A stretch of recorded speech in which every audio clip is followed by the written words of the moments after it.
Front bench ಎಲ್ಲ ಅಧ್ಯಕ್ಷರೇ ಮೊದಲನೇ ಬೆಂಚ್ ಆಯ್ತು. ಅಧ್ಯಕ್ಷರೇ ಮೊದಲನೇ ಬೆಂಚ್. ಪ್ರತಿಪಕ್ಷ ನಾಯಕರು ಈಗ ಪ್ರತಿಪಕ್ಷ ನಾಯಕರು ನಿಮ್ಮ ನಿಲುವು ಸರ್ವೋತ್ತಮ ಕನ್ವರ್ಟ್ ಮಾಡಿದ್ದೇವೆ. ಅದನ್ನು ಬರ್ತಾರೆ ಪ್ರಸ್ತಾವ ಸ್ಟಾರ್ಟ್ ಮಾಡಿ. ಅದರ ನಂತರ ಬಹುಶಃ ರಾಜ್ಯಪಾಲ ಬಂಧನ ಬಗ್ಗೆ ಮಾತಾಡ್ತೀರಿ. ನೆಕ್ಸ್ಟ್ ಇದಾದ ನಂತರ ನೀವು ಮೋಸ್ಟ್ಲಿ ಈಸಿ ಚೇರ್ ಹಾಕ್ಸಿರೋದ್ರಿಂದ ಎಲ್ಲ ನಿದ್ದೆ ಮಾಡ್ತಾ ಇರ್ಬೇಕು. ಮೋಸ್ಟ್ಲಿ ಎಲ್ಲರೂ ಕೂಡ ಹುಡುಕ್ತಾ ಇದ್ರು. ಎಲ್ಲರೂ ಅದು ಆಪರೇಟ್ ಆಗ್ತಾ ಇರಲ್ಲ, ಕೆಲವೆಲ್ಲ ಹುಡುಕ್ತಾ ಇದ್ರು, ಕೆಲವು ಕರೆಂಟ್ ಕನೆಕ್ಟ್ ಆಗಿರಲಿಲ್ಲ. ಸ್ಟಾರ್ಟಿಂಗ್ ಅಲ್ಲ ಈಗ, ಯಾಕೆಂತ ಹೇಳಿದ್ರೆ ಕೆಲವರಿಗೆ ಅಂದ್ರೆ ಸ್ವಾಭಾವಿಕ ಇರ್ತದೆ. ಒಂದು ಊಟ ಆದ 5-10 ನಿಮಿಷ ಫ್ರೀ ಇದ್ದಾಗ ಸ್ವಲ್ಪ ರೆಸ್ಟ್ ತಗೊಳ್ವಿ. ಇಲ್ಲಿ ಸರಿಯಾದ ಒಂದು ವ್ಯವಸ್ಥೆ ಇರಲಿಲ್ಲ. ಅದಕ್ಕಾಗಿ ಬಹುಶಃ ಅದಕ್ಕೆ ರಿಕ್ಲೈನರ್ ಚೇರ್ ಹಾಕಿದ್ದೆವು. ಮತ್ತು ನಮಗೆ ಆ ಒಂದು ಅದರ ಜೊತೆ ಒಂದು ಆ ಕಡೆ ಹೇಳಿದ್ದು ಒಂದೇ ಸಾರಿ ಆಗಬೇಡಿ. ನಮ್ಮ ಕೂಡ ನಮ್ಮ ಪ್ರತಿಪಕ್ಷ ಉಪನಾಯಕರು ಕೂಡ ನಿನ್ನೆ ಹೇಳಿದ್ದಾರೆ. ಅಲ್ಲಿ ಒಂದು ಇಲ್ಲ ಸೇಮ್ ಕ್ವಾಲಿಟಿ ಆಯ್ತಾ, ನಾಳೆ ಬಿಲ್ ಹಾಕಿದ್ರೆ ಎಕ್ಸ್ಚೇಂಜ್ ಮಾಡ್ತಾನೆ. ಅದು ಇಲ್ಲ ಸೇಮ್ ಆಯ್ತು. ಈಗ ಹಾಕಿದ್ದೇನೆ. ಸೆಕೆಂಡ್ ನಾವು ಒಂದು 2 ಮಸಾಜ್ ಚೇರ್ ಕೂಡ ಹಾಕಿದ್ದೇವೆ. ಮಸಾಜ್ ಚೇರ್ ವಿಶೇಷತೆ ಗೊತ್ತುಂಟಾ? ಅದು ಹುಷಾರಿಲ್ಲದವ್ರು ಮಾತ್ರ ಅದರಲ್ಲಿ ಕೂತ್ಕೊಳ್ಬೇಕು, ಹುಷಾರಿದ್ದವರಲ್ಲ. ಮತ್ತೆ ನೀವು 15 ನಿಮಿಷ ಜಾಸ್ತಿ ಕೂತ್ಕೊಂಡ್ರೆ ಹುಷಾರಿದ್ದವ್ರು ಕೂಡ ಹುಷಾರಿಲ್ಲದವ್ರು ಆಗ್ತೀವಿ. ಅದಕ್ಕೆ ಕೂತ್ಕೊಳ್ಳಿ, ಕಡಿಮೆಯಲ್ಲಿ ಕೂತ್ಕೊಳ್ಳಿ ಅಲ್ಲಿ ಹೋಗಿ ಅಂತ ಹೇಳಿ ಬಯಸ್ತೀನಿ. ನಿಮ್ಗೆ ಲಾಸ್ಟ್ ಟೈಮ್ ಬಹಳ ಮಸಾಜ್ ಮಾಡಿ ಪ್ರಾಬ್ಲಮ್ ಮಾಡಿದ್ರಲ್ಲ, ಈಗ ಕ್ಯಾಮ್ರಾ ಸರಿಯಾಗಿದೆ ಹೇಗೆ? ಕ್ಯಾಮ್ರಾ ಆಗ್ತದೆ ಟೆಕ್ನಿಕಲ್. ಅದು ವಾರ್ತಾ ಇಲಾಖೆ ಅವರು, ನಾನು ಎನ್ಕ್ವೈರಿ ಮಾಡಿದೆ, ವಾರ್ತಾ ಇಲಾಖೆ ಅದನ್ನು ನಿಭಾಯಿಸ್ತಾರೆ. ಸರಿ ಬರ್ತಾ ಇಲ್ಲ, ಅದೇ ರೆಕ್ಟಿಫೈ ಏನು ಪ್ರಾಬ್ಲಮ್ ಇರ್ತದೆ. ಸನ್ಮಾನ್ಯ ಅಧ್ಯಕ್ಷರೇ, ಅವಕಾಶ ಕೊಟ್ಟಿದ್ದಕ್ಕೆ ಧನ್ಯವಾದಗಳು. ಪ್ರಮುಖವಾಗಿ ಇವತ್ತು ರಾಜ್ಯದಲ್ಲಿ ಈ ರೋಗಗ್ರಸ್ತ ಲೋಕಸೇವಾ ಆಯೋಗ, ಮೊದಲು ಅದು ಲೋಕಕ್ಕೆ ಕಲ್ಯಾಣ ಆಗಲಿ ಅಂತೇಳಿ 1951ರಲ್ಲಿ ಪ್ರಾರಂಭ ಆಗಿದ್ದು. ಹೊಸ ಯಂಗ್ಸ್ಟರ್ ಬ್ಲಡ್ ಅಧಿಕಾರಕ್ಕೆ ಬರಲಿ, ಒಳ್ಳೆ ಆಡಳಿತ ಕೊಡಲಿ, ಒಳ್ಳೆ ಅಭ್ಯರ್ಥಿಗಳು ಬರಲಿ ಅನ್ನೋ ದೃಷ್ಟಿಯಿಂದ 1951 ಇಸ್ವಿಯಲ್ಲಿ ಈ ಕರ್ನಾಟಕ ಲೋಕಸೇವಾ ಆಯೋಗ ಬಂತು. ಇವತ್ತು ಆ ಲೋಕಸೇವಾ ಆಯೋಗ ಯಾವ ರೀತಿ ಆಗಿದೆ ಅಂತ ಹೇಳಿದ್ರೆ, ದಿನನಿತ್ಯ ಅಕ್ರಮಗಳ ಸರಮಾಲೆ. ಇವತ್ತು ಸ್ಪರ್ಧಾತ್ಮಕ ಪರೀಕ್ಷೆಗಳು ಏನು ನಡೀತಾ ಇದೆ, ಅದರ ಹೆಸರಲ್ಲಿ ಗೋಲ್ಮಾಲ್ ಹಾದಿ ಬೀದಿಗಳಲ್ಲಿ ಮಾತಾಡ್ತಾರೆ. ಇವತ್ತು KPSC ಅಂತ ಹೇಳಿದ್ರೆ ಹಾದಿ ಬೀದಿಗಳಲ್ಲಿ ಮಾತಾಡ್ತಾರೆ. ಇವತ್ತು ನಾನು ಪ್ರಮುಖವಾಗಿ ಈ ಚರ್ಚೆ ತಂದಿರುವಂಥದ್ದು ಕರ್ನಾಟಕದ ಬಡ ವಿದ್ಯಾರ್ಥಿಗಳು, ಕನ್ನಡಿಗರಿಗೆ ಬರ್ತಾ ಅದೇನಾಗಿದೆ, ಕನ್ನಡಿಗರ ಸಂಖ್ಯೆನೇ ಕಡಿಮೆ ಆಗ್ತಾ ಇದೆ. KPSCಯಲ್ಲಿ ಯಾವ ಕಾರಣಕ್ಕೆ ಆಗ್ತಾ ಇದೆ ಅಂತ ನನಗೂ ಗೊತ್ತಿಲ್ಲ. ನಾನು ಅಂಕಿ ಅಂಶ ತಗೊಂಡೆ, ಬರ್ತಾ ನಮ್ಮ ಸಂಖ್ಯೆನೇ ಕಡಿಮೆ ಆಗ್ತಾ ಇದೆ ಕನ್ನಡಿಗರಿಗೆ. ಮತ್ತೆ ಅದರಲ್ಲೂ ಕೂಡ ಗ್ರೂಪ್ A, B ಈ ಪ್ರಮುಖ ಹುದ್ದೆಗಳೇನಿದೆ, ಈ ಹುದ್ದೆಗಳು ನನಗನ್ಸ್ತೈತೆ ನಾವ್ಯಾರೂ ಹೇಳಕ್ಕಾಗಲ್ಲ, ಆ ಪರಿಸ್ಥಿತಿ ಇದೆ. ಹೇಳ್ತೀನಿ ಈಗ ಅದನ್ನು. ಈ ಸಂಸ್ಥೆಯನ್ನ ಪ್ರಾರಂಭ ಮಾಡಿದ್ದು ಇದು ರಾಜಕೀಯ ಹಸ್ತಕ್ಷೇಪ ಇರಬಾರ್ದು, ಜಾತೀಯತೆ ಬರಬಾರ್ದು, ಧರ್ಮ ಬರಬಾರ್ದು. ಸ್ವತಂತ್ರವಾಗಿ ಒಂದು ಸಂಸ್ಥೆ ಕರ್ನಾಟಕದ ಮುಂದಿನ ಭವಿಷ್ಯವನ್ನ ನಿರ್ಮಾಣ ಮಾಡತಕ್ಕಂಥ ಅಸಿಸ್ಟೆಂಟ್ ಕಮಿಷನರ್ಗಳು, ತಹಸೀಲ್ದಾರ್ಗಳು, DYSPಗಳು, ಅಬಕಾರಿ ಇನ್ಸ್ಪೆಕ್ಟರ್ಗಳು, ಈ ತರದಂತ ಕೀ ಪೋಸ್ಟ್ಗಳೇನಿದೆ ಅದಕ್ಕೆ ಮಾಡಿರುವಂಥದ್ದು ಇದು. ಅಂದ್ರೆ ನೀವು AC ಅಂದ್ರೆ ನಿಮ್ಗೆ ಗೊತ್ತಿದೆ, ವಿಭಾಗೀಯ ಅವರು ದಂಡಾಧಿಕಾರಿಗಳು. ತಹಸೀಲ್ದಾರ್ ಅಂದ್ರೆ ತಾಲೂಕಿನ ದಂಡಾಧಿಕಾರಿ, ಅಂದ್ರೆ ಮ್ಯಾಜಿಸ್ಟ್ರೇಟ್ ಪವರ್ ಅವ್ರಿಗೆ.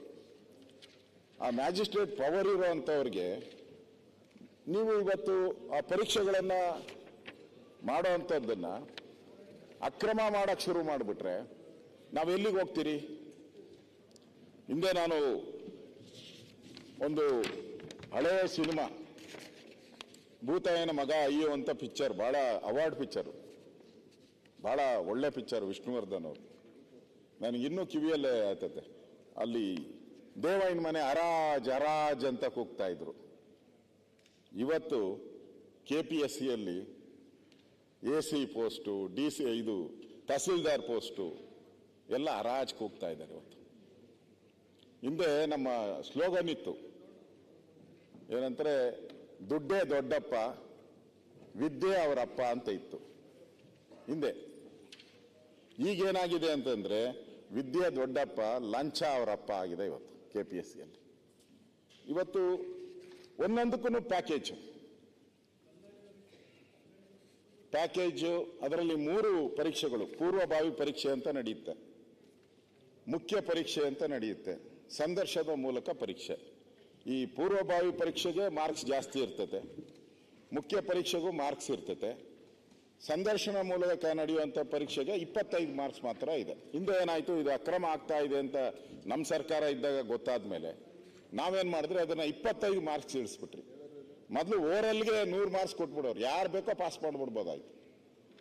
ಅದರಲ್ಲೂ ಕಂಡೀಷನ್ ಹಾಕಿದಿರಿ, 8 ಮಾರ್ಕ್ಸ್ ಕಂಪಲ್ಸರಿ ಯಾರೇ ಇದ್ರು ಕೊಡಬೇಕು, 22 ಮೇಲೆ ಯಾರಿಗೂ ಜಾಸ್ತಿ ಕೊಡಬಾರ್ದು, ಈ ಕಂಡೀಷನ್ ಹಾಕಿದಿರಿ. ಅದಕ್ಕೆ ಸ್ವಲ್ಪ ರೇಟ್ ಕಡಿಮೆ. ಇವತ್ತು ಪೂರ್ವಭಾವಿ ಪರೀಕ್ಷೆಗೆ ಎಷ್ಟು ರೇಟ್ ಹೋಗ್ತಾ ಇದೆ? 60 ಲಕ್ಷ. ಅಧ್ಯಕ್ಷರೇ, ನಾವು ಇಟ್ಟು ವಿನಂತಿ ಮಾಡ್ಕೊಂಡಾಗ ನಿಮ್ಮ ಚಾನಲ್ದಲ್ಲಿ ಏನೂ ಬರ್ತಾ ಇಲ್ಲಲ್ಲ? ಬಿಡಿ ಸರ್, ಬಂತು. ಅಲ್ಲಿ ನೇರವಾಗಿ ವಿರೋಧ ಪಕ್ಷ ನಾಯಕರು ನಿಮ್ಮದು ಇಷ್ಟೇ ಬರ್ಬೇಕು.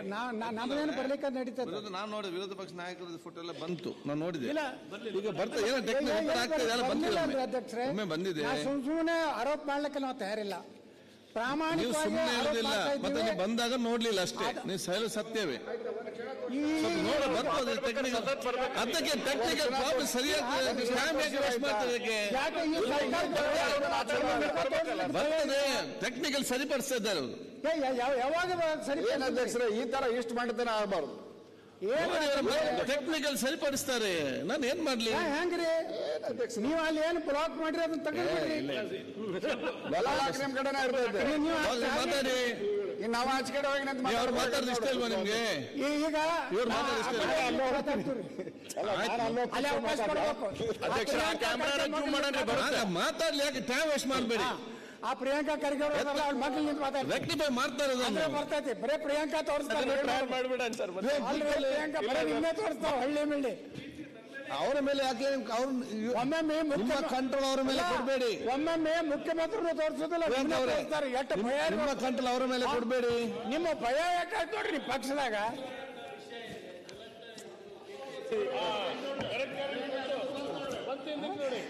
ನೋಡ್ರಿ ಸರ್, ಅಲ್ಲಿ ನೋಡಿದೆ.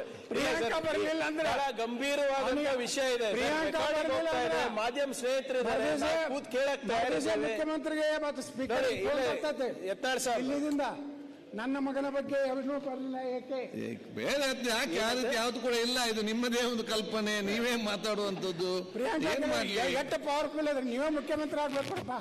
ಆಯ್ತು, ಎಲ್ಲ ಪರಿಸ್ಥಿತಿ ಕೂತ್ಕೊಳ್ಳಿ ಇಡೋಣ್ರಿ. ನಾನೇನ್ ಹೇಳ್ತಾ ಇರೋದು ಸರ್, ಇದು ಇಂಪಾರ್ಟೆಂಟ್ ಇಶ್ಯೂ ಇದೆ. ಎಲ್ಲರೂ ಕೇಳಕ್ತಾ ಇದ್ದಾರೆ, ಮಾಧ್ಯಮ ಸ್ನೇಹಿತರು ಇದ್ದಾರೆ, ರೆಕಾರ್ಡಿಂಗ್ ಹೋಗ್ತಾ ಇದೆ, and it is very important. ಈಗ ಇಲ್ಲ ಸರ್, ನಾವು ಮ್ಯಾನಿಫೆಸ್ಟೋನಲ್ಲಿ ಎಲ್ಲ ಹುದ್ದೆಗಳು ತುಂಬಬೇಕು ಅಂತಾನೆ ಇದೆ. ನಮ್ಮ ಇಲಾಖೆಗಳು ಹುದ್ದೆಗಳದ್ದು ಬಹಳಷ್ಟು ಸಮಸ್ಯೆಗಳು ಅಲ್ಲಿ ಹೋಗಿ ಬಿದ್ದಿವೆ ಅಲ್ಲಿ. So we are ready to accept whatever reforms you are suggesting ಅಂತ ಅಷ್ಟೇ. ಸನ್ಮಾನ್ಯ ಅಧ್ಯಕ್ಷರೇ,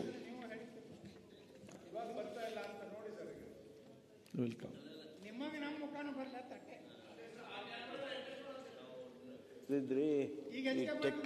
ಒಂದ್ ಸೆಕೆಂಡ್ ರೀ, ನೋಡೋಣ ಬರ್ತೈತೆ ಇಲ್ಲ. ಟೆಕ್ನಿಕಲಿ ಆಗಿ ಏನ್ ಪ್ರಾಬ್ಲಮ್ಮು ಗೊತ್ತಿಲ್ಲ. ಒಂದು ವೇಳೆ ಅವ್ರಿಗೆ ಅದ್ರದ್ದು ಆತಂಕ ಇದ್ರೆ ಅದು ಸರಿಯಾಗುವವರೆಗೆ ಅದನ್ನ ಆಫ್ ಮಾಡಿ. ಬಂತ ನಿಮ್ದು ನೋಡಿ ಸರ್. ಅಲ್ಲ, because they may be taking it light or we should not take it light. ಅದು ಸರ್ಕಾರ ಇದ್ರೊಳಗೆ ಹಿಂಗೆ ಮಾಡ್ತಾನೋ ಅಂತ ಹೇಳಿ ತಪ್ಪು ಕಲ್ಪನೆ ಆಗೋದು ಬೇಡ. ಪ್ರಚಾರ ಇರಲಿ, ಪ್ರಸಾರ ಇರಲಿ, ನಮಗೆ ಎಷ್ಟು ದೊರಕಬೇಕು ಅಷ್ಟು ನಿಮಗೆ ದೊರಕಬೇಕು. ನೀವು ರಾಷ್ಟ್ರ ಮಟ್ಟದೊಳಗೆ ಎಲ್ಲ ಮಾಧ್ಯಮಗಳ ಕತ್ತಿಚ್ಚಿಗೆ ನೀವು ಏನು ಬೇಕಾದ್ ಮಾಡ್ಕೊಂತಿದ್ರೆ ಅದಕ್ಕೆ ಬೇರೆ ವೇದಿಕೆ ನೋಡ್ಕೊಂತೀವಿ ನಾವು. ಆದ್ರೆ ಇಲ್ಲಿ ಮಾತ್ರ ನಮಗೆ ಅವ್ರಿಗೆ ಸರಿಯಾಗಿನೇ ಅದು ಸಿಗಬೇಕು, ಪ್ರಚಾರ ಸಿಗಬೇಕು, ಅದರದ್ದು ರೆಕಾರ್ಡಿಂಗ್ ಆಗಬೇಕು. ಅದಕ್ಕೆ ಯಾವುದರ ಕಾರಣಕ್ಕೆ ಅದು ಸರಿ ಆಗಲಿಲ್ಲ ಅಂದ್ರೆ ಯು ಪುಟ್ ಇಟ್ ಆಫ್. ನೀವು ಈ ಸದನದ